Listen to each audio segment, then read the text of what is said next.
¿Qué tal? ¿Cómo están? Bienvenidos a esta nueva entrega de Fútbol Infinito. Estamos aquí en Red de Fútbol junto a Jaime Macías. Suscríbanse a nuestro canal, por favor. Y les pedimos disculpas antes de dar la bienvenida a Jaime, porque hemos hecho un paréntesis demasiado largo. La gente estaba ansiosa. Jaime, ¿cómo te va? ¿Cómo estamos, Vizca? Un saludo para ti, un saludo para todos ustedes. Sí, pero tenemos trabajos también. Que a veces... Exagero un poco, la gente no estaba ansiosa, pero bueno, hay que engordar un poquito el ganado. Estábamos... ¿Cómo le fue a México? Muy bien, muy bien. ¿Sí? Sí, sí. ¿Contento? Sí, sí. Sí, me alegro. Muchas emociones juntas. Bueno, me alegro. Me alegro que le haya ido bien y que esté de vuelta haciendo la Champions. Gracias. En un territorio donde la gente lo extrañaba mucho. Pero... Porque ahí sí lo extrañaban mucho.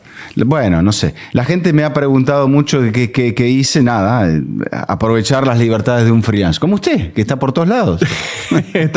Imagínense lo que ha sido las últimas semanas. Que estábamos hablando de número de aerolíneas y vuelos y salas de espera. Y salas de espera. Y café. ¿Dónde es mejor el café? ¿En Bogotá? En el aeropuerto de Bogotá. Bien. Sí. Es más, traje distintos tipos para molerlos en casa y cuando venga podemos... Pero tiene que venir temprano porque si tomamos café a las 10 de la noche estamos en un problema. Igual Juan Ballesteros me ha puesto a dieta ahora, así que me dice que tengo que comer temprano.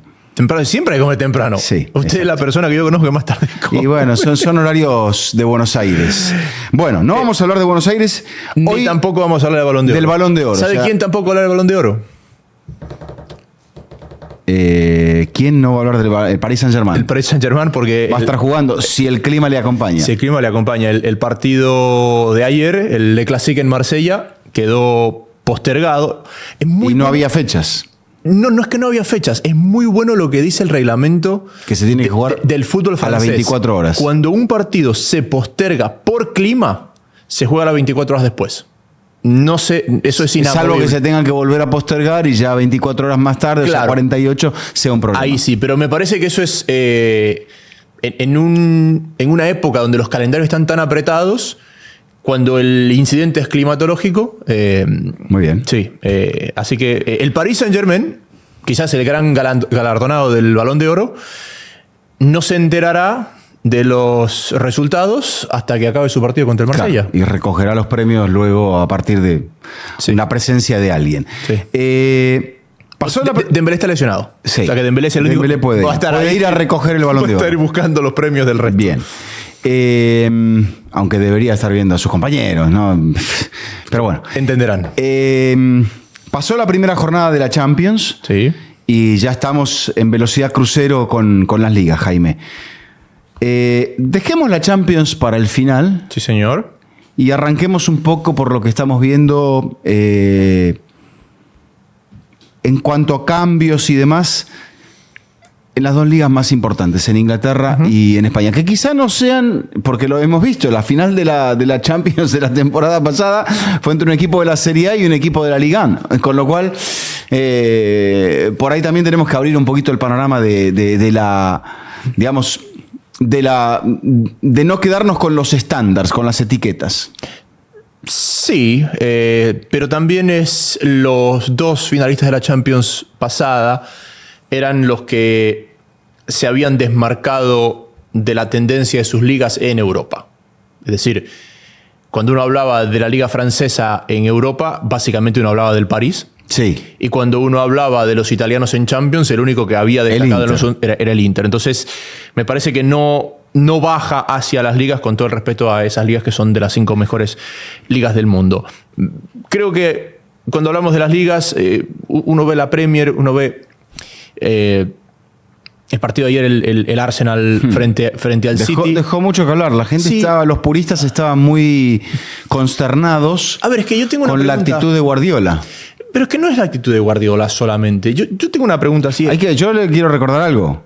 Guardiola se llevó 5 de ese estadio en la temporada pasada. O sea, ¿le habrá pesado eso?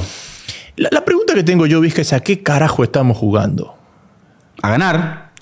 Correcto, pero a ganar con estilo en el caso de Guardiola. No estoy seguro que Guardiola está jugando a ganar con estilo últimamente. Ahora no. Bueno, ahora creo que Guardiola, enfrentando sus últimas 2 temporadas en el proyecto del Manchester City, después de todo lo que ha cambiado y después de que lo hemos visto Yo creo que por primera vez, quizá en sus sufrimientos en el Barça,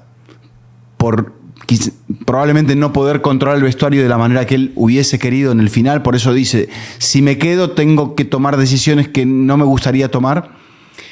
Y en el caso del Bayern no hemos visto las desavenencias con la cúpula. Cuando él dice quiero jugar otra cosa, me traen jugadores y me empiezan a imponer situaciones. Entonces, ahora sí estamos viendo a un Guardiola, no quiero decir desencajado, pero a un Guardiola que no es ese personaje, Guardiola es un perfeccionista, pero siempre fue ese personaje que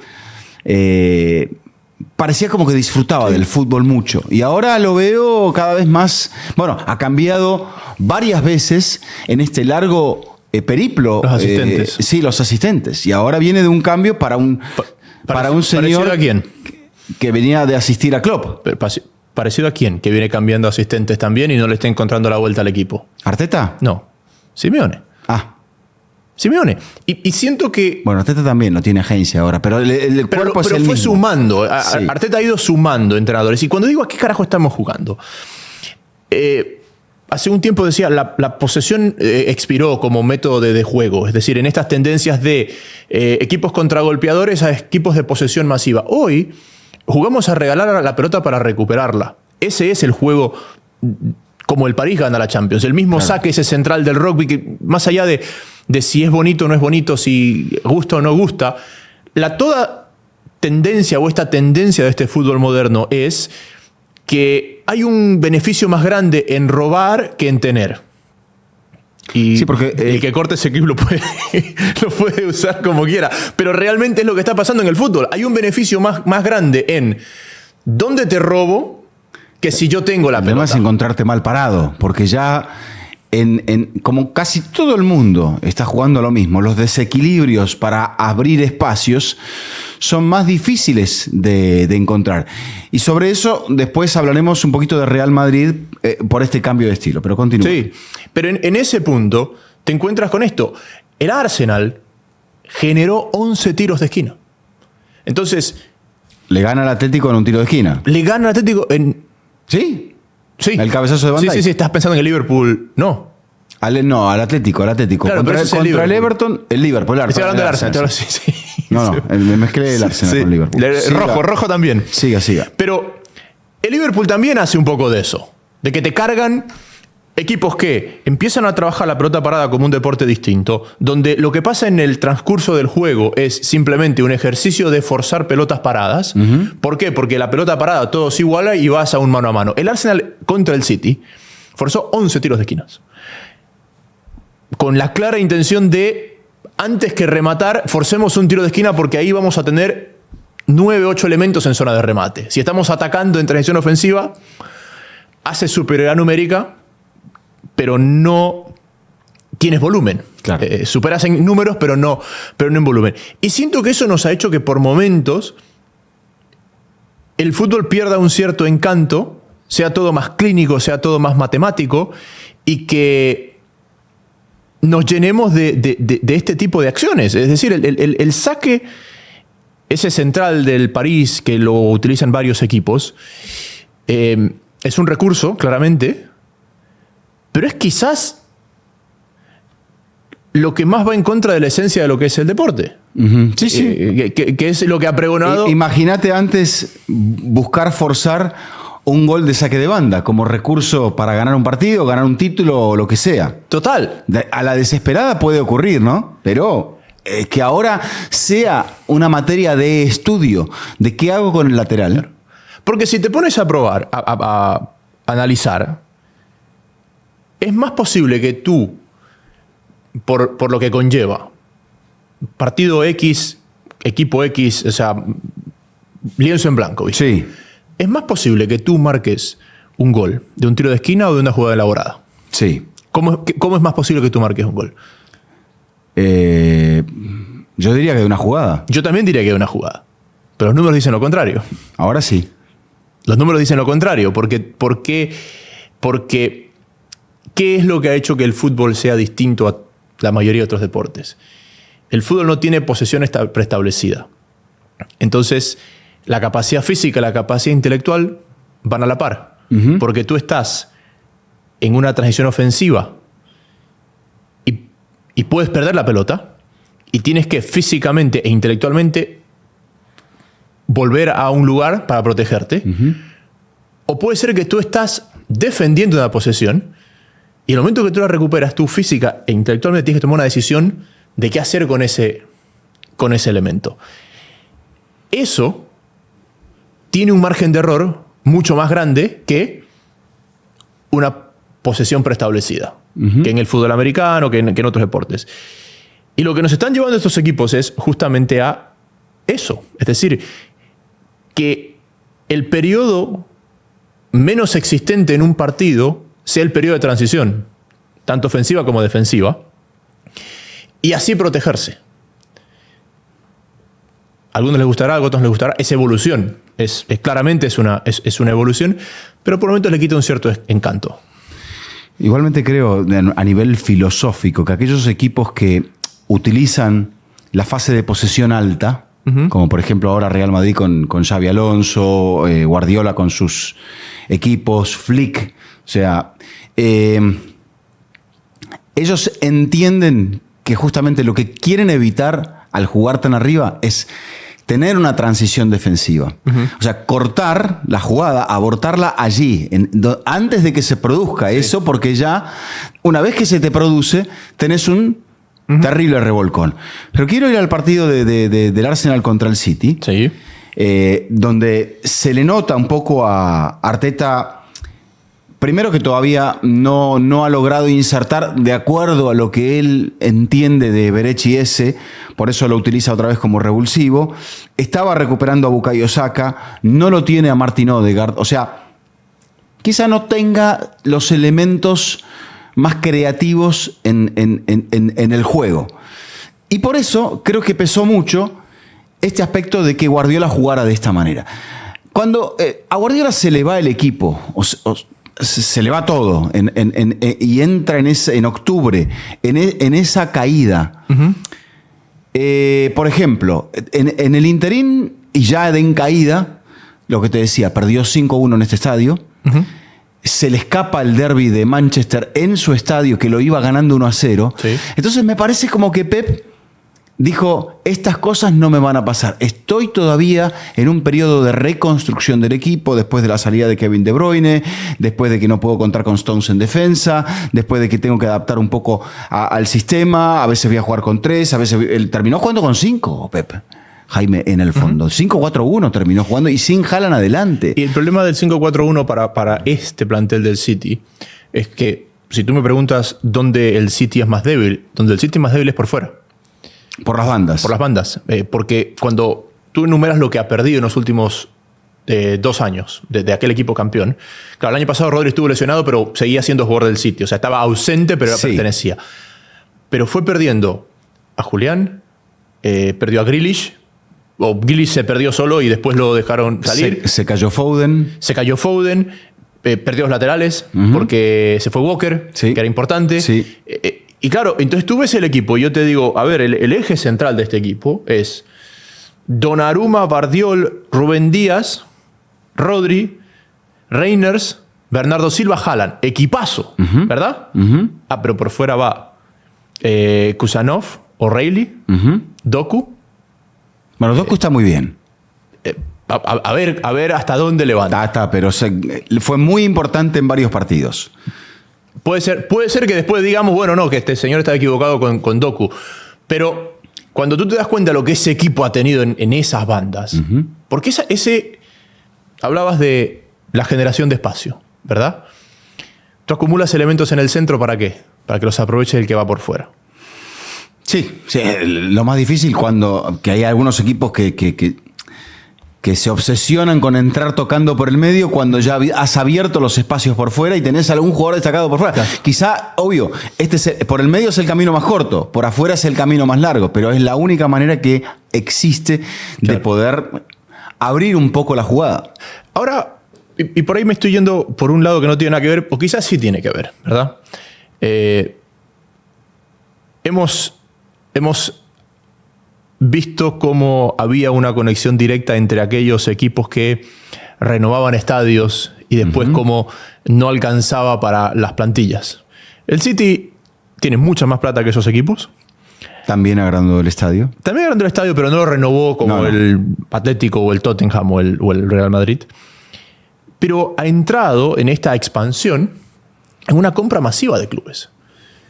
Y llega un punto donde tú tienes que sostener 12 y 15 clubes, dependiendo si cuentas los que son propios o los que eres socio, donde llega un punto donde lo va a sufrir el que más liquidez requiere. Sí, probablemente, pero creo que ya son empresas que se manejan por sí solas. De todos modos, por ejemplo, con lo del Girona con la Champions, tuviste que desprenderte de algo allí. O sea, la relación no es la misma. Hay una conexión, pero no es la misma. Con los otros sigue igual. Pero yo no sé, por ejemplo, si el New York City Football Club le genera un desbalance al Manchester City, por ejemplo. No, lo que pasa es que son inversiones. Claro. Es que el fútbol se ha convertido en eso. Se ha convertido en un parque de inversiones, no de diversiones. Yo no creo que los que ya tenían sean los que le generen el peso económico. Es los que van sumando a la estructura. Puede ser. De todos modos, creo que a Guardiola se le han brindado un montón de recursos en esta temporada. Y él decía después del partido, o no sé si era antes o después, dice, de mí siempre dicen, como decía una canción, no sé si era un tango, creo que era un tango, o una milonga, se dice de mí, que cantaba la gran Tita Merelo. Usted no sabe quién es Tita Merelo, pero no importa. Ahí sí se la debo. Se dice de mí, dice Guardiola. Dice, pero fíjate lo que ha gastado el Arsenal, fíjate lo que ha gastado el Liverpool, fíjate lo que ha gastado el Chelsea. Todos han gastado más que yo, o a la par, pero nadie les dice a ellos, si no ganan, tienen que dar explicaciones. Al único que le piden explicaciones es a Guardiola. O sea, quizá Guardiola llega a esa conclusión porque está crispado, y me parece que está al punto de decir, lo tendría que dejar, pero no lo puedo dejar. Y también porque él entiende que hay gente que ha gastado mucho más que él. Y me parece que eso va más a... Igualmente, el Liverpool te ha gastado casi 500 millones de euros, pero te ha vendido por 250, porque te vendió muy bien a Darwin, con el cual perdió plata, a Luis Díaz, con el cual ganó plata. O sea, también ha hecho... O sea, no es que es un gasto neto de 500 millones. Pero, a ver, ventas en lo que sería un mapa del fútbol real es Luis Díaz. O sea, sin ir a pensar a los dineros de las ligas de expansión. Ok, sí, te entiendo. Fue a otra liga grande de Europa. Claro, o sea, es el jugador que lo compraste. Es un traspaso, que lo compraste barato y después lo vendiste caro por su crecimiento. Es lo que han hecho, Bayer Leverkusen, que formó a Wirtz, después Eintracht con Ekitike, o sea, ahí ellos, Newcastle con Alexander Isak, no sé si tendría algo del valor de la Real Sociedad. Exacto. Sí. Pero al City hay mucha gente, y ojo, esto le pasó al PSG en una época también. Lo que pasa es que cuando hay plata no importa tanto, y después el hueco te queda en lo deportivo, no en lo financiero, que mucha gente se le ha ido libre. Libre, sí. Claro. Al final de una relación. O sea, Walker se va libre o casi libre. De Bruyne se va libre. No vende casi. O sea, al único que vendió fue a Julián. Sí. Grealish se fue casi libre también. O a la baja. Está cedido, me parece. Bueno, pues se va a ir. Se va a ir, sí. Muy a la baja. Ya no. A Guardiola ya, o sea, le sacó lo que le tenía que sacar. Sí. Estuvo en la Champions. Se sacó aquella foto épica bajo la lluvia. A mí Grealish, y por ahí va a ser una comparativa no... ¿Te viste Rush? Sí. La película de Niki Lauda y de... James Hunt, ya me dijiste. En la escena final, creo que ya te contesto de aquí. En la escena Pero cuéntala, no pasa nada. En la escena final, después de que se vuelvan a encontrar cuando Honda ha ganado el campeonato, Lauda le dice, céntrate, mira el talento que tienes, mira lo que puedes hacer, mira lo que puedes llegar. Le dice, puedes ganar múltiples campeonatos del mundo. Y Han le sonríe, le da la mano y se despide y se va. Se va con unas chicas. Y Lauda dice, él no me hizo caso. Dice, para él, un campeonato del mundo era suficiente, probó lo que tenía que probar. Y cuando lo veía a Grealish, me hacía acordar de esa escena, porque Grealish fue, si no el mejor, el segundo o el tercer mejor jugador más de esa talentoso, Champions. probablemente. De esa Champions. El jugador inglés te diría más talentoso en mucho tiempo. No, y fue quizás el inglés más destacado de ese City en esa Champions. Fue fundamental en la Champions. Bueno, Stones tuvo un muy buen papel. Fue protagonista de ese título. Pero en cuanto al talento, esa cosa distinta, Claro. ese número 10. ¿Qué número 10 del fútbol inglés? Porque Beckham era un interior derecho, Sí. Scholes, Rooney. Pero me parece que en cuanto a talento. Gascoigne, ¿qué tal era? ¿O cómo era, perdón? Era talentoso, pero era. Más por el centro. Sí, sí. O sea, Inglaterra No era un tiene. 10. Inglaterra no ha tenido ese jugador. Gascoigne lo que tenía era la personalidad. Pero bueno, ves, pero no era inglés. Claro, era no irlandés. Sí. Bueno, volvemos al City y al Arsenal. Algo pensaba yo también en la idea de Guardiola de defenderse. ¿Qué tanto él ha incorporado a Donnarumma, que es probablemente bajo palo sea el mejor arquero del mundo, junto con Courtois? Sí. Pero creo que los dos sufren un poquito con los pies, ¿no? O sea, no son el arquetipo del arquero que con el pie te hace, o sea, se convierte en tu 11º jugador de campo. O sea, es arquero, un arquero profesional que le vas a pedir que te evite goles. Y Sí. Guardiola quizá, por no sentirse tan cómodo, empieza a jugar un poquito más al pelotazo, empieza a jugar un poco más a algo que quizás sea distinto de lo que a él le gustaría jugar, pero entiende que ha llegado a este punto, que tenía falencias, que con los arqueros que tenía no tenía la seguridad que podía tener y era una gran oportunidad de mercado.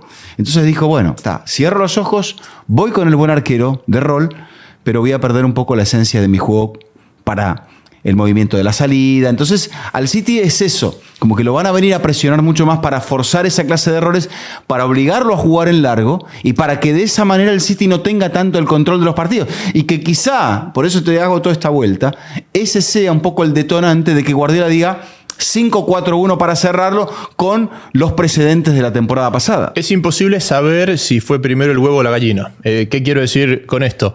Que si con lo de la temporada pasada, cuando se abre la oportunidad de Donnarumma, él igual ya iba a jugar de esa forma. O sea, él ya igual había pensado en un modelo de juego distinto. O si por la llegada de Donnarumma dice, vamos a jugar diferente. Ahora, que los otros arqueros no sean Neuer, no quiere decir que sean malos con los pies. Claro. Que los demás arqueros no sean Neuer, no quiere decir que no sean malos con los pies. Pero ¿cuál es lo que...? Vuelvo a lo que decía la Volpe. Yo no le pido a un defensor en mi movimiento de salida que me pase a 3 jugadores porque sería suicida. Entonces, bueno, le vas a pedir al arquero que tire fintas atrás, sino que sepa cumplir su rol dentro de lo que es ese movimiento de salida para no tener que involucrar a un central. El arquero que haga el primer pase y que después se quede ahí a custodiar que por si pasa algo. ¿Tú sabes dónde está la diferencia? Y no es en el juego con los pies, no es en la calidad con los pies, porque yo te aseguro que Donnarumma, Courtois, Neuer, Ederson, Raya, en su capacidad de jugar con los pies no está lejos. La diferencia está en el biotipo. Entonces, no es lo que puedan hacer cuando la pelota está en sus pies, es cuán lejos pueden jugar del arco. También. Ahí es donde está la diferencia. Porque alguien como David Raya, que es tremendamente veloz en velocidad corta, Sí. te puede jugar fuera del área y Libre. volver... Pero esa es otra cosa, eso es en fase defensiva. Lo que te digo es a la hora de construir. En la construcción. ¿Por qué? Porque en la construcción donde está la pérdida, si ese arquero no es veloz, ahí es donde tienes el problema. Y fíjate en el gol del Arsenal. Sí. Donnarumma queda a mitad de camino. ¿Está mal parado? No está mal parado. Pero él no tiene ni la velocidad para ir ni la velocidad para volver. David Raya, por ejemplo, sí, siendo la mitad del arquero que es con las manos. Donde sufres más la característica del arquero, más que lo que hace con los pies, es en dónde se para. Ok. Sí, te entiendo. Aunque ese sea un aspecto más defensivo de lo que se está pensando. Por ejemplo, si él dice, yo pierdo una carta de jugar mejor desde abajo para poder construir, para poder llegar tocando, para poder invitar al rival a que me venga a presionar, me venga a presionar masivamente porque piense que me va a robar la pelota. Entonces, ¿qué va a involucrar? A 6 jugadores. Sí. Y después, ¿qué va a quedar? Con 4, 2 en cobertura en el medio, de alguna manera, o sea, casi como que vas a quedar 1 contra 1, que es una situación que se desea en el momento que vos estás invitando al rival a la presión. Una vez que superás esa línea de presión, después te quedan piezas casi todas en 1 contra 1. Y ahí es una situación ideal porque tenés 1 contra 1 y tenés espacio.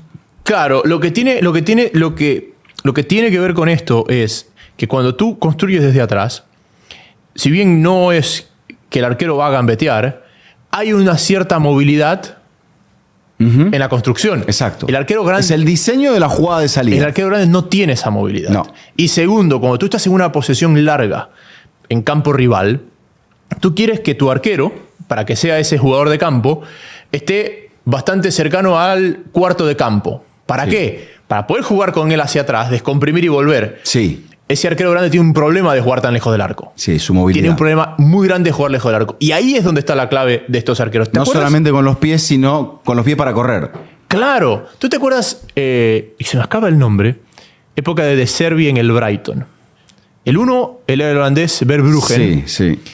Y el otro, el inglés, que se me escapa el nombre. Y él, cuando iba a jugar contra equipos donde él lo iba a dominar de la posesión, lo ponía al inglés, que no era tan bueno con las manos, pero te podía jugar lejos, te podía jugar fuera. Y cuando iba a jugar contra los grandes, donde no iba a tener posesión, entraba Verbruggen. Claro. Porque jugaba mucho más metido en el arco. Más atajador, más de oficio. Más de oficio. Creo que el único que puede tener los dos mundos es el Bayern de Múnich.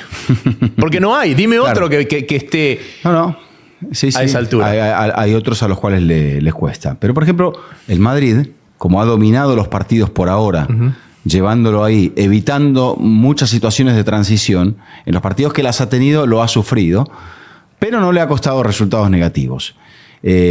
Habrá que ver cuándo se eleve el listón y se enfrente a clubes que de repente lo exijan un poquito más. Terminando aquí con el Arsenal, igual la gente se rasgó las vestiduras por lo que hizo Guardiola en su finalización del partido. Al 76 sacó a Haaland para meter a Nico González. Al 87 sacó a Doku, ahí sí, Doku estaba jugando solo adelante, después se desgastó, lo pone a Savinho. Al 68 lo saca a Foden para poner a ¿qué? Un tercer central. O sea, hizo maniobras para poder, digamos, antes había sacado a Husanov para meter a Mateus Nunes y después sacó a O'Reilly incluso para poner a Stones. O sea, armó casi una maquinaria. Terminó jugando con Díaz, Vardiol, Stones y Ake. Más Rodrigo, Bernardo Silva, Reinders, Mateus Nunes, Nico González y Savinho. Sí. Pero los cambios no tienen una casi lógica. Como que metió un 4-5-1 ahí. Claro, pero lo que te digo, los cambios... 4 zagueros. Total, pero él cuando gana la Champions juega con 4 zagueros. Sí. A lo que voy es que los cambios, cuando tú ves los nombres, el momento del partido donde se dan los cambios, sobre todo para el final, o sea, del 70 y aún pico. así casi le sale, Jaime.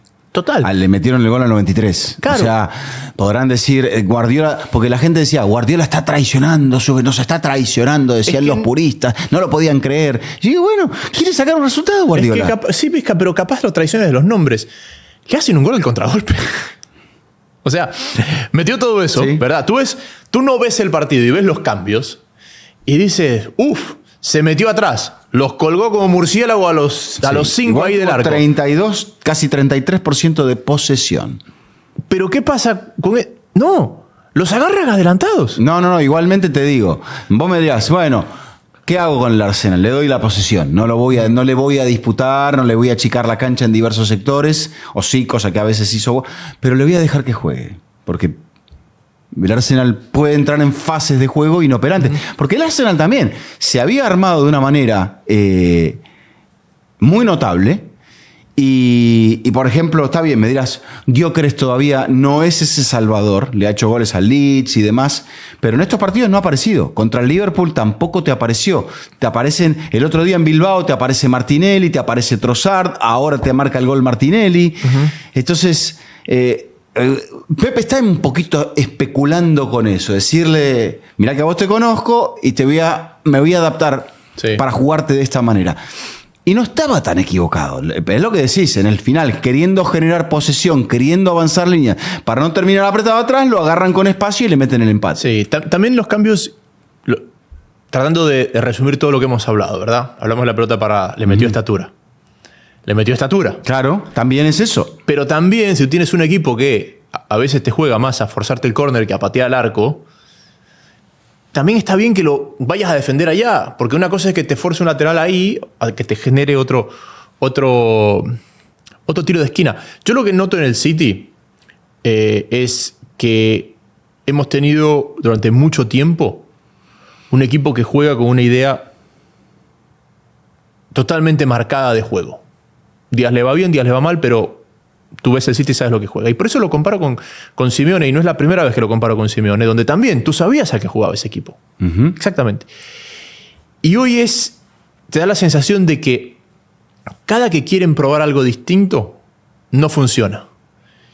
Vuelven a la esencia y ya no domina como antes. O sea, como que se han quedado atrapados en este fútbol de la pelota parada, el saque central, la intensidad sobre la calidad. Y hay algo que cuenta Guardiola sobre Simeone. No me acuerdo si lo cuenta Guardiola o lo cuenta Guardiola en el documental de Simeone, me parece. Cuando antes él era técnico de River, creo. Y él va a un entrenamiento de Guardiola y empiezan a compartir ideas y empiezan a compartir filosofías, y Guardiola le explica lo de la salida desde atrás construyendo, y Simeone dice, sí, pero... se dio cuenta de que eso no lo quería hacer. Eso yo no va conmigo porque yo no lo siento. Dice, me sirvió verlo para darme cuenta de que no es lo que quiero. De que no es lo que quiero. ¿Por qué? Porque no lo siento. Y Simeone cuando vuelve la cámara con él, después de que Guardiola ha explicado, porque dice, cuando me dijo eso me di cuenta que este tipo era bueno porque tenía sus propias ideas. Cuando vuelve la cámara con Simeone dice, es que tú, como entrenador, es muy difícil que tú implementes algo que no lo sientes, algo que no lo llevas, claro, ¿verdad? Y cuando te das cuenta cómo estos dos equipos han tenido esos momentos de poca identidad, y por ahí es eso. Es que llega un punto donde puedes en el pizarrón entender que tienes que hacer esto, pero si no lo llevas, no lo tienes, no lo puedes implementar como lo necesitas implementar. Aún así, en Inglaterra estamos viendo una tabla muy particular. Liverpool ya ha sacado 5 puntos sobre los dos equipos que lo persiguen, que son Tottenham y Bournemouth. Y Arsenal. Al Arsenal le saca 6. No, tienen 10 los tres. Arsenal tiene 3 victorias... Y un empate. Un empate y una derrota. Sí. Tiene 10. Esta tabla está incorrecta. El City tiene 9. No, el City tiene... 7. 7, sí. El City tiene 7. El Palace tiene 9. Sí. Pero en el fondo cierran Aston Villa, West Ham y Wolves. O sea, West Ham creo que es inminente el cambio de entrenador. Se hablaba incluso de la posible llegada de Cesc Fábregas, pero para el próximo torneo. Sí, pero estuvo Nuno en el estadio el fin de semana. Sí, pero no se sabe si va a ser interino. Si va a haber un interino o si va a ser Nuno, que no les termina de convencer el tema de Nuno. Ok. Si es Nuno el hombre. ¿Cómo no te va a convencer Nuno? Bueno, después de lo que hizo en el Forest te tendría que convencer, ¿no? Y en el Wolves. Y en los Wolves. En el Wolves, exactamente. Bueno, Wolves está en descenso, tiene 0 puntos. Sí, pero se levanta. Meten 4 fichajes en verano, en invierno. Los ascendidos, Sunderland tiene 8, el Leeds tiene 7 y Burnley es quizá el que más pinta por ahora para descenso, tiene 4. Pero ¿qué sacamos de estos 5 puntos de Liverpool? Que viene perfecto, ganó la Champions también, aunque por momentos no te da esa imagen de equipo absolutamente dominante, seguro. Me parece que al final estos 5 puntos de ventaja de Liverpool te muestran que quizás está un pasito más adelante que el resto en a qué ritmo quiere llevar los partidos. Uh-huh. Me parece que sigue teniendo ese peso de un recambio que lo hizo antes que el resto, porque cuando hablabas de lo que han gastado otros equipos, sí, ¿ok? Pero Liverpool sigue viviendo lo digo positivamente, sigue sosteniéndose en base a la gran columna vertebral que llegó en su mayoría. Van Dijk. Alisson, Van Dijk, McAllister, Salah. Sí. Y cuando tienes algo que está tan aceitado, es mucho más fácil construir en los costados. Tú justo decías del Arsenal. Decías, claro, falta este, falta este, falta este. Entonces, no es lo mismo que a ti te falte Odegaard Uh-huh. cuando el equipo va a velocidad de crucero en la jornada 15, Sí. a que te falte Odegaard cuando estás acoplando 3-4 piezas nuevas. Correcto. O el City está en el mismo tren. Y me parece que ahí el Liverpool ha logrado que, fíjate que dentro del caos que ha sido la Premier en los últimos años, el Liverpool termina siendo el más consistente en movimientos de plantilla o de entrenador. Sí. Sí, el más, digamos, el más estable, si se quiere. Estable, esa es la palabra que está buscando. Inclusive el cambio de entrenador se da de una forma armónica. Sí, como que no genera un trauma. Exacto. Y me parece inclusive que ahora que lo ves en perspectiva, Klopp le dejó hecha parte del trabajo porque McAllister ya llega con él. Uh-huh. Es decir, hay mucha gente Grafenberg, o sea, había una idea allí y Grafenberg fue fundamental en la victoria de este fin de semana. Pero pasa un poco eso, ¿no? Que quizá la gente dice, bueno, un equipo que está perfecto, no tiene la mejor defensa hasta aquí, aunque tiene el mejor ataque de la Premier. Uh-huh. Obviamente recién van 5 jornadas, te has enfrentado a algunos equipos que eran un poquito más flojos. Pero en el partido contra el Atlético comienza muy bien, y ahí nos metemos por un ratito en la Champions. Comienza muy bien, pero el Atlético se lo pelea en Anfield, se lo empata en Anfield, sí. Jaime. O sea, no es ese equipo que uno diría viene arrollando. Y es cierto que es muy pronto y hay el hincha de Liverpool pensará, pero en la temporada pasada nos comíamos la Champions, la Premier y todo, y después el equipo se fundió. Solo ganó la Premier porque la tenía ganada desde enero casi. Sí, yo no sé, es un partido raro porque creo que el propio Liverpool se sorprende del 2-0 antes de los 10 minutos. Porque el Atlético tiene 10 minutos fatales. Es que creo que el Atlético es el que condiciona el partido. Primero metiéndose atrás, uh-huh, y después cuando adelanta y lo pelea, el propio Liverpool ya no sabe muy bien. Dice, ¿qué hacemos ahora? ¿Les dejamos la pelota y nos encerramos? Sí. Y ahí es como que se queda y el Atlético gana confianza. Le mete un gol fundamental al final del primer tiempo. Uh-huh. Y después ya el segundo es más equilibrado. Un poco lo que pasó con el Everton. Aunque en el segundo tiempo, en el partido del Everton no tiene situaciones claras. Pero el Atlético empieza a trabajar y otra vez le pasa lo que le pasa a Simeone. Fíjate que Simeone está consiguiendo resultados, pero no está pudiendo mantenerlos. Le ocurrió frente a Elche, le ocurrió frente a Alavés, le ocurrió ahora, le ocurrió este fin de semana. Si no me equivoco, el partido frente a Mallorca. Si no me equivoco, el Liverpool es el único partido de la temporada que el Atlético no lo comienza ganando. ¿Verdad? Sí. Porque en Liga comenzó ganando todos. Sí. Es el único que no lo comienza ganando. Yo creo que es un partido que está condicionado por lo mal que arranca el Atlético y que si tú te tomas el Atlético al minuto 5 y el Atlético al 40, era otro equipo. Las sensaciones es que el Atlético estaba dominando el partido. Y donde el Liverpool ante se queda Liverpool en Anfield.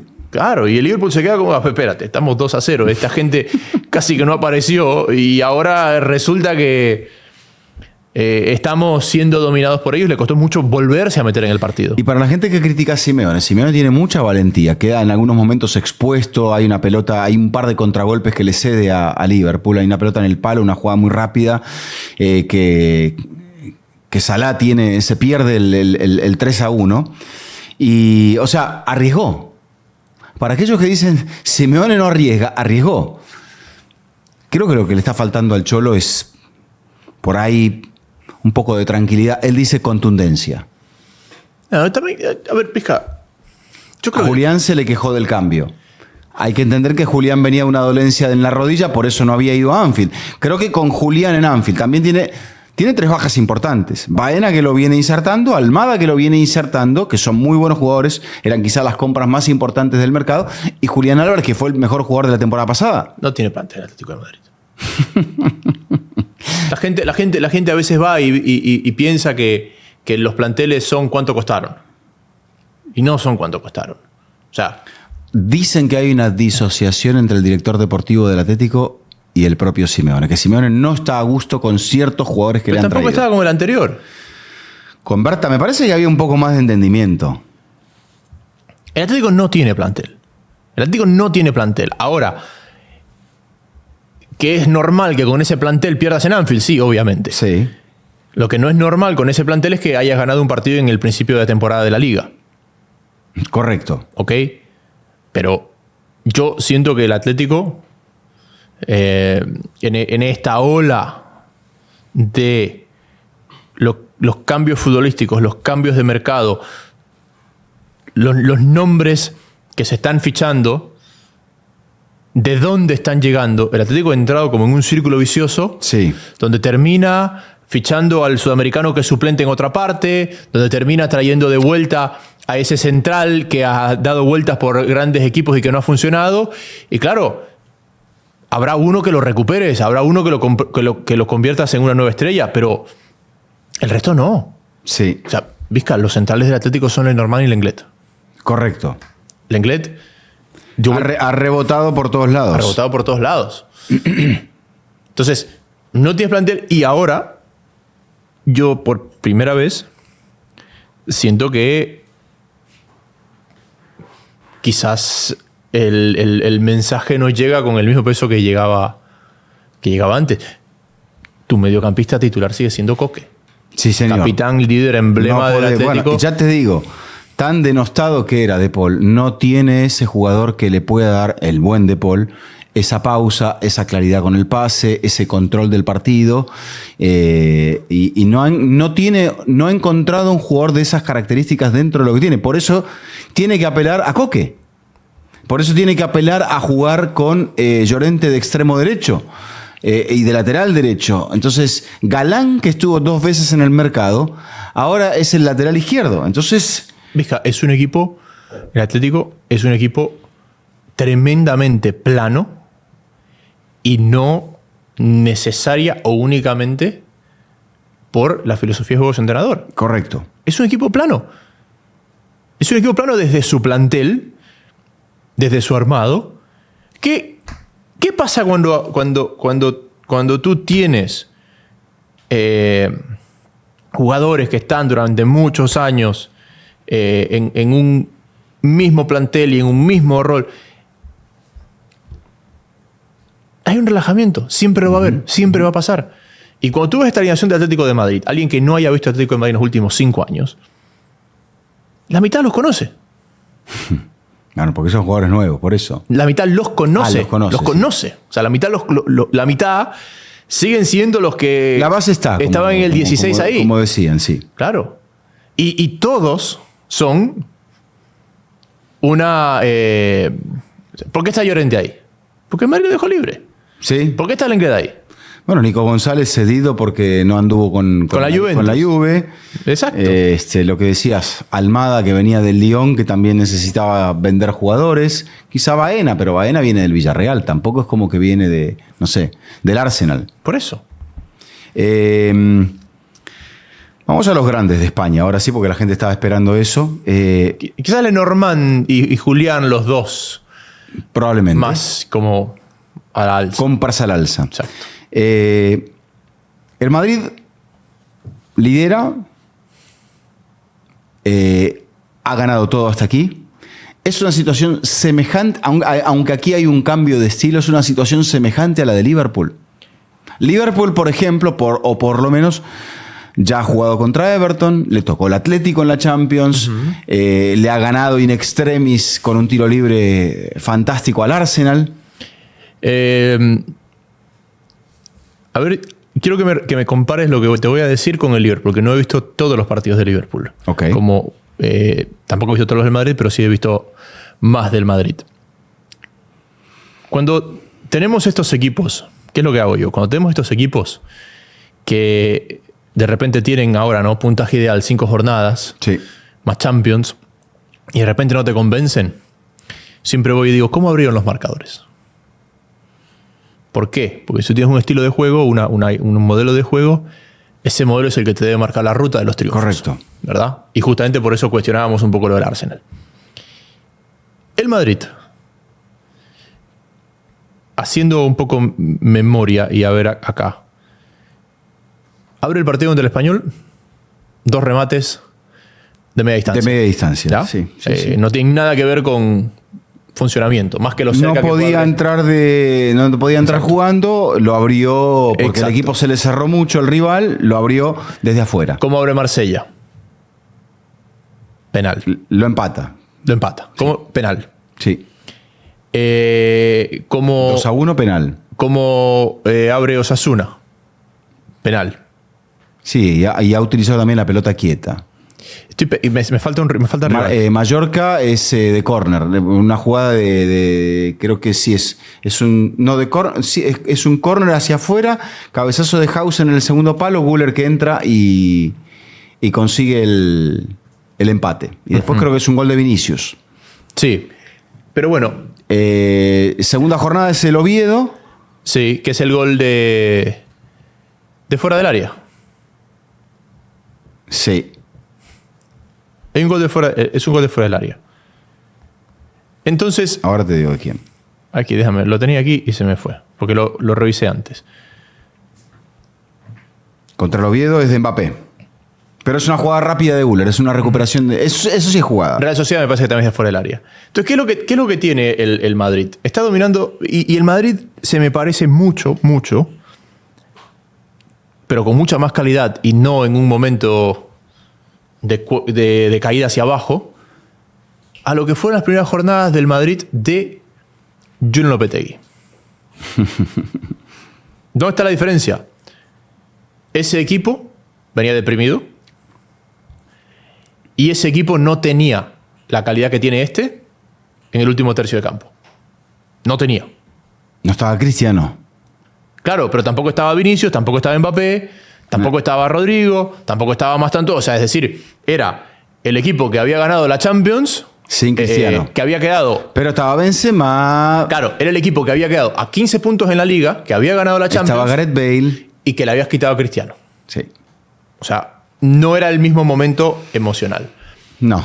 Pero a veces te da la sensación de que este equipo es capaz de someter a los rivales, pero que no termina ese quiero usar una palabra, sometimiento, No termina de dominarlos. reflejándose en oportunidades creadas. Al punto de que las oportunidades se crean de atrás. Hay un golazo de Valverde también. No, todavía no hay gol de Valverde. No. Hay un gol, creo que es Real Sociedad, que lo abren con un gol de media distancia también. Es un gol de Mbappé. De Mbappé, sí. Vinicius la toca atrás y Mbappé le pega de fuera del área. Y después hay un gol de Arda Güler, una pelota peleada contra el fondo del campo. Por Mbappé. Por Mbappé. Bueno, eso es lo que me refleja el Madrid. Que sus resultados tienen un mayor peso de ejecuciones individuales a pelota parada o de media distancia, más relacionada con la capacidad de los ejecutantes que con que el juego que está proponiendo los ha dejado en posición de gol en múltiples ocasiones. Pero hay algo ahí que ha cambiado para llegar digamos que para mí esa es la parte final del razonamiento. ¿Por qué está ocurriendo esto? Porque el Madrid ha cambiado de estilo. El Madrid antes era lo que vos decías, era un equipo que invitaba a que el rival se estirase para que aparecieran los espacios, para que Vinicius pudiera, Vinicius y Mbappé sobre todo, pudieran explotar sus mejores virtudes, que es la de tener espacios para poder sacar su repertorio, definir y ser efectivos en los partidos. Fíjate que el comienzo de Vinicius no es bueno. Este lunes, de hecho, no ha trascendido qué ha ocurrido, pero el agente de Vinicius ha ido a una reunión con los dirigentes de Real Madrid, suponemos que preocupado porque Vinicius no está jugando todos los partidos y tiene que renovar el contrato. Entonces no sé qué habrá pasado allí, lo saben solamente ellos.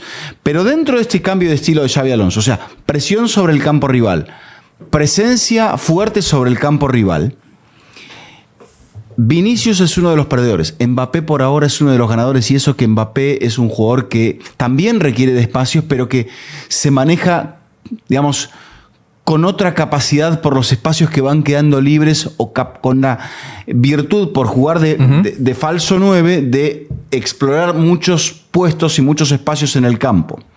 Rodrigo, que es bastante más efectivo en espacios cortos, está teniendo casi las mismas oportunidades que Vinicius. Mastantuono, que ha llegado y ha jugado casi todo, para un futbolista de 18 años que recién desembarca en España y en Real Madrid, Mastantuono es quizá un jugador que ya le ha gustado mucho a Xabi Alonso. ¿Por qué? Porque tiene atrevimiento, porque provoca jugadas arriesgando con la pelota, pero tratando de ganar en el mano a mano, tratando de intentar cosas distintas, que es por lo cual lo han ido a buscar. Y en ese sentido, ¿quién era un futbolista que se destacaba en las temporadas anteriores con gran nota? Federico Valverde. Pero Valverde, porque era el corrector de los espacios. Valverde en ese campo abierto era el hombre que cubría todo y que se ponía la capa de Superman para atrapar jugadas donde el Madrid, en pérdidas de pelota, donde estaba mal parado en ciertas transiciones, ¿quién aparecía? Aparecía Valverde.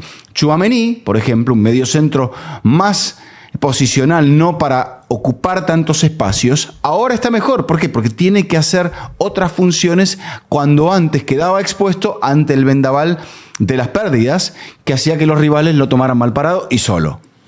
Entonces, con todos estos cambios estructurales, y te pregunto porque estás semana a semana, ¿cada partido es mejor que el anterior? ¿O es como que es una repetición del anterior? O sea, como que eso es lo que esperas en la temporada. Distinto es, pero todavía lo que se ve es la gran confianza de Mbappé en definiciones, que aparezcan recursos como los de los remates, lo que decías, los remates de media distancia, partidos que se complican, el de la Champions por la expulsión de Carvajal, el de la Real Sociedad por la expulsión de Hausen. Veo sí la mano del entrenador. El cambio de estilo se nota. Sí, y veremos luego en los porque creo que lo que falta para completar un poco la evaluación, y probablemente los partidos de esta semana no sean la prueba más contundente, porque el Madrid tiene que jugar contra el Levante de visitante y después contra el Atlético de Madrid, y después tiene que jugar contra el Kairat, y después tiene que jugar contra el Villarreal, y después tiene que jugar contra el Getafe. Quizá recién en el partido contra la Juventus veamos allí una prueba fuerte, porque ¿qué te va a proponer el Atlético? Salvo que sea un Atlético con una altísima intensidad que haga que el Madrid tenga que jugar el partido en diversas alturas del campo y no solamente en posición dominante, con la defensa muy adelantada. Sí. Te complemento lo que te había dicho porque lo tenía aquí anotado y se me había escapado. Osasuna es penal.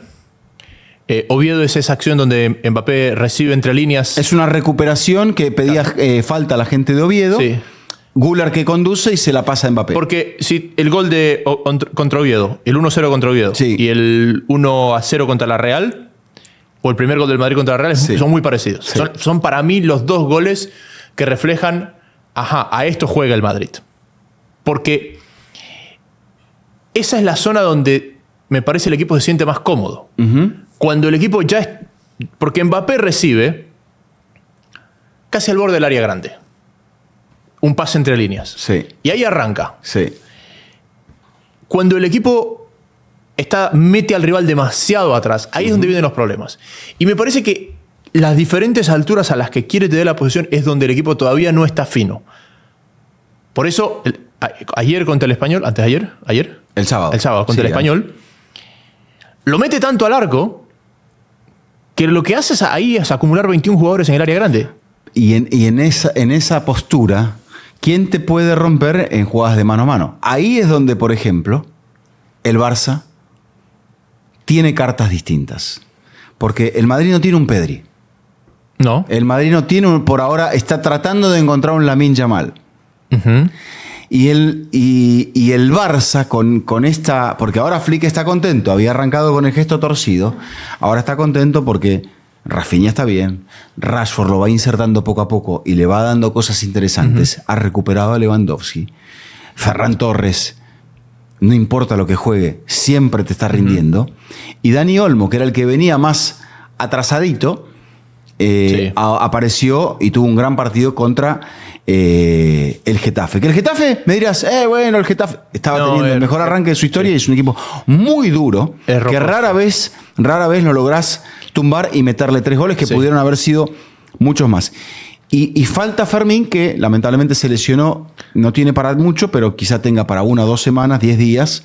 Pero Fermín es ese revulsivo que es distinto, Jaime. Es interesante. Entonces hay muchas cartas. Y hablabas de que Simeone le han llegado descartes, pero Flick también ha adaptado gente que parecía que iba camino al ostracismo. Eric García, el propio Rafinha, ahora Rashford. O sea, el señor tiene un gran mérito. No, el señor tiene todo. El señor tiene todo el mérito. Y él es el que me parece ha marcado esta tendencia hacia la cual, miras, no ha inventado nada, pero le ha dado una vuelta de tuerca a un poco lo que se venía haciendo en el juego solo de posesión. ¿Él? ¿O Klopp? Él. Para mí, Klopp juega otra cosa, creo yo. ¿Sabes que no lo había pensado desde ese ángulo? Pero sí, podría ser. Porque... Bueno, al menos es mi teoría, no te digo que tenga que ser así. No, porque me dejaste pensando porque Alemania no era un equipo de posesión, no con él, sino con Joachim Löw. Con Joachim Löw. Pero que tenía pero que tenía una esencia así. Lo que pasa es que, claro, como la veías 7 partidos cada 4 años, no pensabas que era algo de que se podía hacer semana a semana. Uh-huh. Porque Sí. Alemania, al punto de que Alemania, cuando sale campeona del mundo, no lo lleva Mario Gómez. No. Porque como necesitaba esa cierta intensidad, prefería que juegue Müller O Schürrle. o Schürrle ahí arriba, que fue todo lo que hizo Schürrle en su carrera. Sí, o Götze O Götze. Uh-huh. Sí. Es verdad. Él es el que le ha dado el toque diferencial. Porque antes, haciendo un poquito de historia, ¿verdad? Sí. Todos estos alemanes de ahí del Mainz Club y todos ellos eran admiradores de Arrigo Sacchi. Claro. Pero acuérdate, Tuchel, sí. Pero acuérdate que Flick, y esa es una historia que se conoce después de que firma con el Barça, porque nadie la conocía, admiraba el proceso formativo de la Masía y era un habitual visitante de la Masía en su época de asistente técnico de Löw, porque entendía que ese era el modelo que la federación tenía que seguir Sí. para desarrollar jugadores. Sí, así ocurre, sobre todo después de el dominio español, los títulos de la Eurocopa del 8, del 10 y del 12. Entonces él hace un gran trabajo como veedor de lo que pasaba en la Masía, y ahí ya te das cuenta que él ya tenía una visión mucho más al juego de posesión que Gegenpressing de otra parte de Alemania. Bueno, Klopp, Claro. Rangnick, Tuchel. Sí. Me dejaste pensando con lo que dijiste, porque claro, cuando te digo Klopp hacía eso y tú me dices no, Klopp hacía algo distinto. Es verdad, Klopp hacía algo distinto. Claro. Klopp no adaptó el juego de posesión a lo que él hace. Él hace eso. Ha terminado jugando por default partidos muy adelantados, pero no es que en todos los partidos va a jugar de la misma manera. Totalmente. Y cuando tú respondes, Klopp hace algo distinto, es exacto, hace algo distinto. No ha adaptado nada a eso. Sí ha adaptado algo que él admiraba a... Porque si no, esto. Jaime, hubiese hecho algo muy parecido a lo de Pep y él se convierte en el gran antagonista de Pep Guardiola con el Liverpool. Claro, exacto.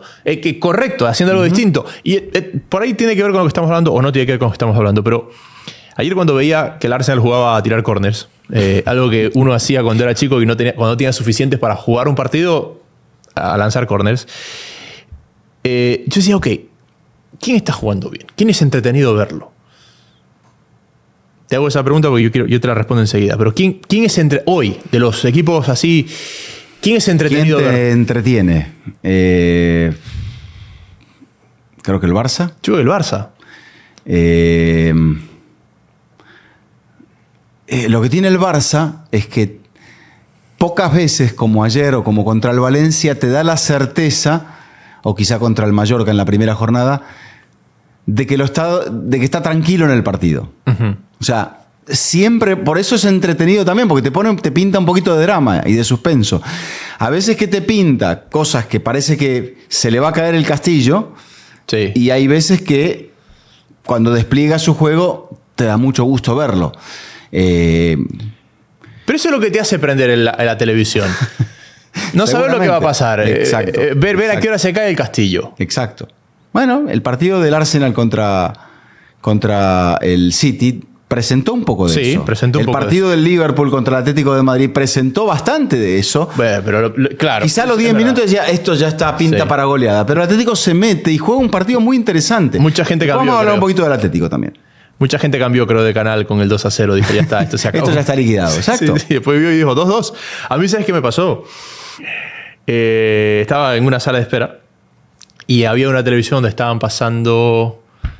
¿qué partido estaban pasando? Estaban pasando Juventus... O sea, ese sí sé que estaba pasando Juventus Dortmund. Uh-huh. Y... no me acuerdo cuál era el otro partido, porque ese es el otro el que me fui a ver. Dije, no, este ya está. Y me di la vuelta. Y cuando me di cuenta estaba 4-4. Lo dejé con el 1-0. Claro. Y dije, bueno, ya, partido... Aparte que el 1-0 es en el segundo tiempo. Sí. Es un partido de segundo tiempo, el de la Juve contra el Dortmund. No me acuerdo qué partido fue el que me di la vuelta a ver. ¿Quién estaría? ¿El París jugando el miércoles? No, fue martes. No, el Liverpool fue el miércoles. No, te estoy diciendo el Juve, el de la Juve. Ese es el que lo dejé de ver. Pero bueno, no importa. A ver, da lo mismo. No es importante. ¿El del martes me estás diciendo? Sí. Ok. Martes fue 16. Arsenal Athletic Club jugó a primera hora. Tottenham Villarreal jugó a primera hora. El Madrid. Claro, el Madrid porque estaba 1-1. Correcto. Cuando estaba viendo lo ganaba el Dortmund, había sido el gol de Adeyemi. Uh-huh. Y el Madrid estaba jugando en otro televisor y estaba 1-1. El del miércoles la coincidencia era París Liverpool con Bayern. Liverpool, sí, porque el París estaba goleando. Sí, oye, a propósito, ya que tocas ese temita ahí, el Chelsea está pagando los platos rotos del Mundial de Clubes. Probablemente. Y creo que se le pone, después de la derrota del fin de semana, algo de presión a Don Enzo Maresca. Sí, aunque la anomalía es lo lejos que está el Liverpool, porque está a 2 puntos del segundo. Claro. La anomalía es lo lejos que está el título. El Liverpool. Se empieza a dar esta situación donde, bueno, Chelsea igual está sexto. Está arriba, un punto arriba de Manchester City. Y el United está 11º, claro. Y rescató esa victoria frente a Chelsea. Es que está sexto, pero hay 3 puntos entre el segundo y el 12º. Está a 2 puntos del segundo. Creo que también, o sea, si alguien no lo baja de alguna manera el Liverpool, va a ser muy difícil pelearle el título otra vez. Sí, pero lo que tú dices, tampoco se ha cruzado con nadie. Bueno, Liverpool ha jugado contra Burnley, correcto. Ahora sí ha jugado contra Everton. En la primera jornada del campeonato le ganó al Bournemouth, un partido que le peleó al Bournemouth. Espérate, no jugó con nadie. No, ya le ganó al Arsenal. Le ganó al Arsenal, claro. Pero le ganó ajustadito. Pero le ganó. Sí, Los 3 puntos cuestan ahí, igual. Claro, ahí el Arsenal. Sí. Esa es la diferencia en la tabla. Sí. Ahora, con 2 puntos menos y 1 punto menos para el Arsenal, claro. La diferencia sería de 2 puntos. El gol de Szoboszlai. Exactamente. No, a ver, ahora viene. Pero es que claro, ahora juega con todos los que están en ese grupito. Porque ahora viene tiene Palace, Chelsea, United, Brentford, Villa, City... Hasta ahí. Ahí llega al 9 de noviembre. Sí, porque el Palace, dentro de todo, ha comenzado bien. Le han sacado piezas importantes, pero ha comenzado bien. Sí. Después, bueno, viene ese partido contra el Chelsea que veremos si... porque, no sé, los dirigentes de Chelsea son muy particulares. ¿Qué pasará con Maresca? Viene de ser campeón mundial de clubes. Después le queda el United, que también está ahí. Brentford arrancó bien. Brentford, que cambió de entrenador, pero que ha arrancado más o menos. Tiene 4 puntos. Perdón, no, ese está cerca del descenso. Y Villa, que está en descenso, pero... Villa, que está en descenso. Y después City. Y luego el City. Después el City. City en Manchester. En Manchester. Atlético. Cuéntame. Ya hemos... Al Cholo lo hemos venido buscando desde hace mucho tiempo. Y mucha gente lo viene buscando. ¿Será que el Simeone no le cae bien a mucha gente? Es por eso que todo el mundo dice, ya está, se acabó, que se vaya el Simeone, no, que venga otro. Creo que tiene que ver con lo que es el mundo el día de hoy. Estamos pensando en el próximo, en el, como dicen los americanos, the next big thing. Sí. Y a los que tienen mucho tiempo ahí, la gente los critica por deporte. Porque lo mismo pasa con Guardiola. También lo critican por deporte. ¿Cómo vas a discutir a Guardiola o a Simeone? Ahora, podemos hablar del presente de sus clubes y es una discusión distinta. Exacto. Pero discutirlos a ellos no tiene sentido. Yo también siento, Vija, que el Atlético ha perdido un poquito el norte en a dónde, qué club es, cuál es su filosofía y hacia dónde va. Y qué es el éxito para un club de esas características. ¿El Atlético es un club comprador? No. ¿Es un club vendedor? Tampoco. ¿Es un club formador? Tampoco. Es un club que ha vivido los últimos años de oportunidades de mercado. Y cuando vives de oportunidades de mercado, al final la planificación es compleja. Sí. Los resultados son inconsistentes.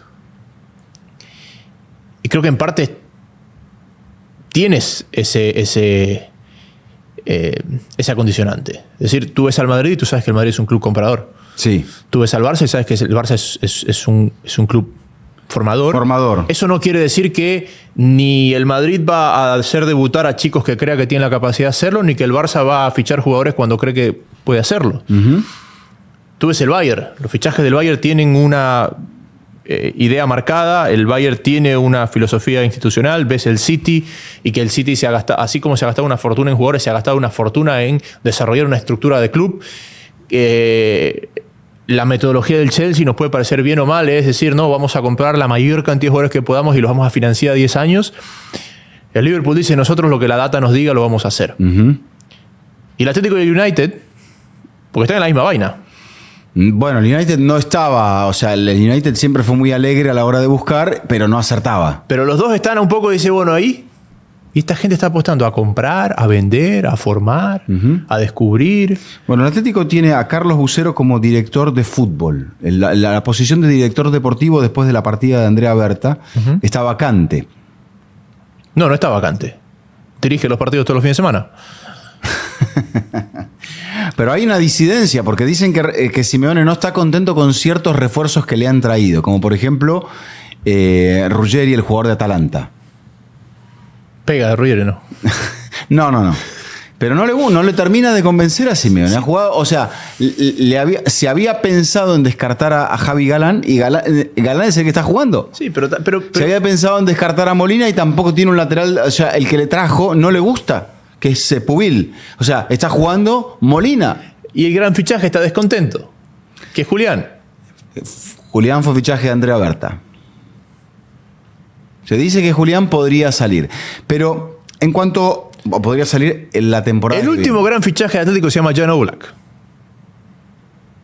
¿Llegó después que Griezmann? Sí. ¿Sí?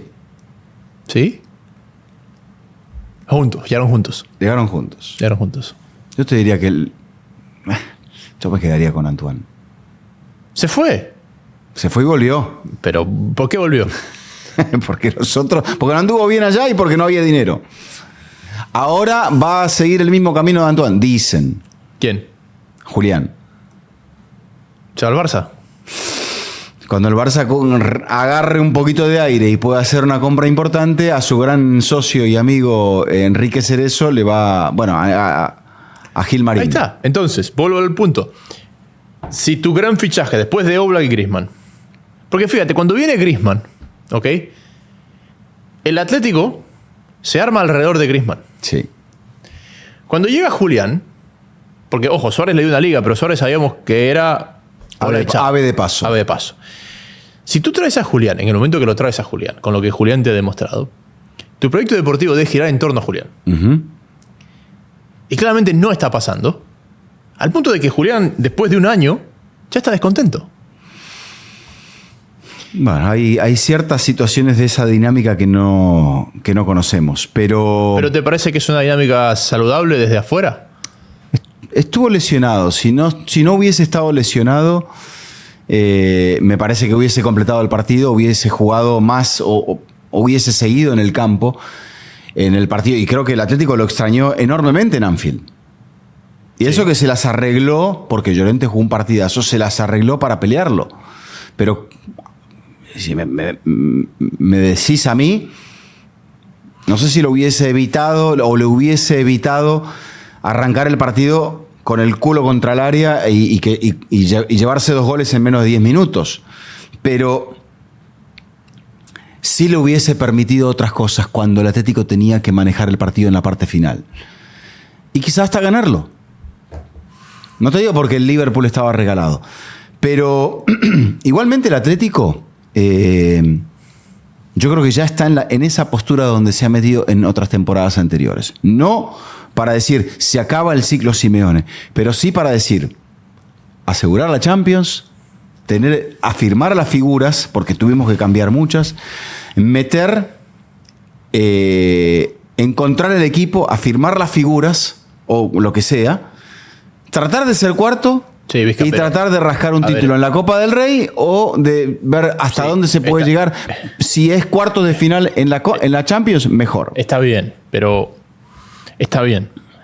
primero... Porque ya está lejos, está muy lejos. Ese discurso, cuando ha pasado, que ha sido más veces que sí a que no en los últimos años, ha sido un discurso de febrero-marzo. Estamos en septiembre. Por eso el derbi de la semana que viene tiene mucho peso. No, yo creo que el Atlético está en un punto donde un derbi no debería ser salvo una temporada. O sea, hay equipos que están tienen un peso futbolístico donde un derbi es fundamental. Pero te mata el mal comienzo y el muy buen comienzo. No, porque sigue valiendo 3 puntos. Bueno, pero es el que está adelante y estás muy abajo. Segundo, acá viene el otro punto. Al principio, todo esto, el fútbol está... Así como no se sabe, a veces como nadie sabe de fútbol, a veces hay cosas que están todas inventadas. Comenzaste contando por qué Guardiola se va del Barça. Ajá. ¿Verdad? Cuando él dice, para seguir había que tomar decisiones que yo no estaba dispuesto a tomar. Sí. ¿Ok? Si Guardiola se quedaba, Guardiola era el pararrayo de todas las malas decisiones del club. Del club, sí. ¿Verdad?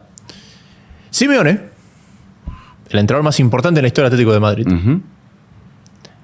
es el gran pararrayos de todas las malas decisiones que se toman desde arriba. ¿Por qué? Porque ¿cómo se resume el mal momento del Atlético de Madrid? Simeone mete el equipo atrás, a lo mismo, quema jugadores. Futbolísticamente Exacto. Hay cosas que se le pueden reprochar, pero hay otras que no. El equipo está muy débil defensivamente también. Porque no está defendiendo bien. Lo que vos me decías, Lenormand y Lenglet. Lenormand sí es un central de mucha categoría, pero Lenglet no es. Por ahí el que iba a jugar es Hanchko y se lesionó. Entonces, también Simeone es el pararrayo de muchas malas decisiones en mercados, en valores, en fichajes del club. Otro que está faltando, Johnny Cardoso, que todavía no lo ha podido insertar. Que porque vos me decías lo de Coque, Johnny podría ser el Coque, pero hasta ahora no lo ha sido. Hasta ahora no lo ha sido. Entonces, creo que zapatero tu zapato. Hay cosas que uno dice de Simeone y por ahí la cosa puede ir mejor. Pero cuando tú tienes un equipo que arranca la temporada y gana un partido de 6, por ahí le puedes dar un partido de esos que debía ganar al entrenador. 2. Pero las decisiones futbolísticas cada vez son más grandes, cada vez hay más departamentos, cada vez hay más gente involucrada. Y ahí es donde está parte del problema. No es una mala racha. ¿Se parece lo del Atlético? Mucho a lo del United. Lo que pasa es que Ferguson también dijo me voy. Sí. Como lo dijo Guardiola. Y dejó el Tendal. Porque dejó un equipo que no sabía por dónde empezar a tomar decisiones. Correcto. Al club. Correcto. Así que Sí. Yo creo que al Atlético no le conviene crispar a Simeone. No, porque se va y les deja ahí queda su problema. Sí. Bueno, estaba pensando si se fuera el Cholo. Al Inter. No. ¿Quién podría ocupar ese lugar? Y sabes, hay un entrenador que dirigió exactamente en los mismos clubes en Argentina que dirigió Simeone. Caruso Lombardi. No, mentira, Caruso no lo dirigió a River. No. En los mismos clubes, San Lorenzo, Estudiantes. No, fuera de Estudiantes. San Lorenzo y River. Ramón Díaz. No. Bueno, Ramón también. Sí. Ramón también. No, pero está en Europa. A ver. Tiene una carrera universitaria. Espérate, no me digas. Pasa que ha dirigido Gallardo tanto tiempo. No, tiene una carrera universitaria. Claro, ha dirigido Gallardo tanto tiempo. 2 décadas atrás. ¿Está dirigiendo en Europa? Sí. El ingeniero. Sí, señor. Pero no tiene una carrera universitaria. Es ingeniero. Sí, pero era catedrático de ingeniería, ¿no? No, es licenciado en ingeniería. Claro, creo. Pero yo pensé que también después ejerció como catedrático de esa carrera. No lo sé eso tanto. Su familia le dijo que tenía que estudiar y estudió en la Universidad de Chile ingeniería. ¿Y sabes en qué equipo jugaba? ¿En la Universidad de Chile? No. Él estudió, ahí me confundí. Él estudia, no me acuerdo si él estudia en la Católica y juega en la U de Chile. Bueno, eso o puede estudia ser. en la. Eso. Claro, él estudia en la. Él jugaba en la Universidad de Chile. Él jugaba en el equipo de la universidad opuesta a donde estudiaba. A donde estudió. Y puede ser que estudiara en la Católica y. Puede ser. Vamos a. Claro, él juega en la Universidad de Chile. Y él estudia en la Católica. Ahí está. Después él dirige a la Católica. Uh-huh. Pellegrini a la Universidad Católica. Sí. Pontificia Universidad Católica de Chile. Uh-huh. Exacto. Después él dirige a la Católica en los 90. Correcto. Yo no entiendo por qué ese señor. Bueno, pero eso es mi teoría. Sí, lo he desviado. Porque creo que solo una persona con esa estatura puede hacerse cargo de eso y que no le tiemble el pulso. Podrá acertar, podrá equivocarse, pero... Lo que pasa es que también hay muchos que han llegado al fútbol de otras áreas, de otras líneas, donde al final quieren que su decisión no sea la lógica, sino la de visionario y esto. ¿Tú sabes el favor que le hubiera hecho Pellegrini al Manchester United, por ejemplo? Seguro. Por eso te digo, el carácter, yo digo, si se quiere, pacificador de un personaje que tenga que hacerse cargo de ese hierro caliente que significa dirigir a un club tan identificado con una persona que en el momento que esa persona no está, se genera un vacío enorme. ¿Cómo le fue al Betis en la Champions? ¿En la Europa League? En la Europa League, claro. Sí. No, pues la Europa League juega esta semana. Claro. Sí, está Europa y Conference esta semana, por eso adelantó un partido que tenía. Sí, no sé por qué estaba pensando en la Champions. Estaba pensando en la Champions, pero es el Villarreal. No, el Betis ganó el otro día, le ganó a la Real, creo, ¿no? Sí, no, estaba pensando en Champions, pero es el Villarreal el que ocupó el quinto lugar, no el Betis. Exacto, el Villarreal perdió contra Tottenham con error del arquero. De visitante. Para mí, Pellegrini, yo siempre lo he dicho, de los entrenadores latinos en Europa, el mejor. El mejor. ¿Mejor que Simeone? Yo creo que sí. Está bien. Dame más nombres. Cholo ha ganado 2 ligas, ha ganado Europa League, ha ganado Copa del Rey. Pellegrini metió 3 equipos a Champions. Está bien, ganó una liga con el City. Dirigió al Real Madrid. Pero no ganó nada. Pero le dejó armado para el resto. Villarreal tampoco ganó nada. Málaga tampoco ganó nada. Champions. Dirigió a West Ham, no le fue bien. Es el único que tiene el asterisco. Por títulos me quedo con el Cholo. Ah, pero si vamos a contar por títulos... ¿Quién? ¿Ah? ¿Quién? No, pero si vamos a valorar el fútbol por títulos, cambiemos el nombre al programa. Por eso es infinito, porque también hay que medir otras variables. Por eso yo creo que en esas otras variables. ¿Qué otro, a ver, si yo a bote pronto, ¿verdad? ¿Qué otro sudamericano en Europa podrías meterlo en esa conversación?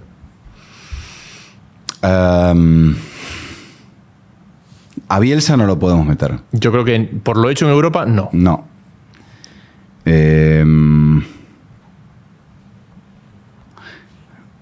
Brasileños tampoco. Scolari. No. Si más son los europeos que dirigen en Brasil que los brasileros. Correcto. Ahora sí. Se está revirtiendo esa historia. Y. Elenio Herrera No, bueno, te estás yendo muy atrás. Es que tampoco hay tantos. Bueno, Pochettino llegó a una final de Champions también, pero no ganó.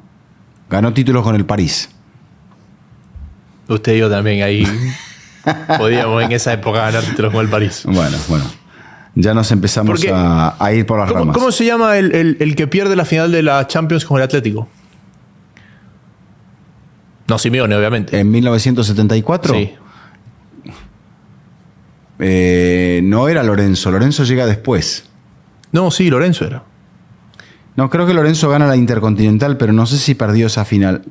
No, él la pierde porque es el único sudamericano, si no me equivoco, en jugar final de Libertadores y de Champions. Y de, Copa de Europa en esa época. Espérate, a ver. European.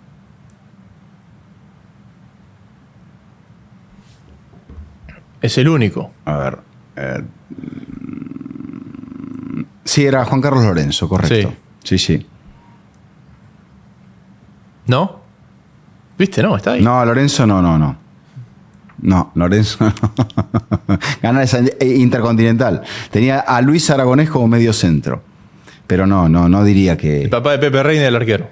Sí, pero no. Elenio Herrera es el único que gana Champions. Uh-huh. Y el único que gana Europa League... Hay un entrenador argentino con Real Madrid, Luis Carniglia. Uh-huh. Pero estamos hablando de los años 50. Y el único que gana Europa League o UEFA es Simeone. Creo que sí. No creo. Sí, lo revisé. No crea que lo tengo en la cabeza. Ok. Sí. Es más, solo hay dos no europeos. Postecoglou y Simeone. Bien. Bueno, Postecoglou es medio griego. Nació en Grecia. Nació en Grecia.